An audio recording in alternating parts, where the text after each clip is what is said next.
95% người mất tiền trên thị trường không phải vì họ không thông minh, mà vì họ không có kế hoạch. Bạn vào lệnh theo cảm xúc.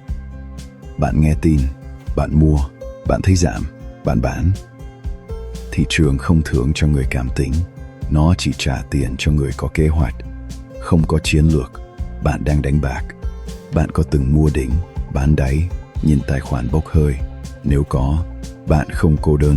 Người kiếm tiền họ không trade nhiều, họ chuẩn bị nhiều. Họ theo dõi thị trường mỗi ngày. Họ có dữ liệu trước khi quyết định. Mình dùng Market Now để theo dõi giá real time, xem xu hướng thị trường, đọc tin tức tài chính nhanh. Không cần mở 10 app. Nếu bạn muốn ngừng mất tiền vì cảm xúc, hãy bắt đầu bằng việc hiểu thị trường. Tai app tai die, ATPS, apps, Apple.com, VN, app, Market Now. 16.700.600.18.489. Vì comment.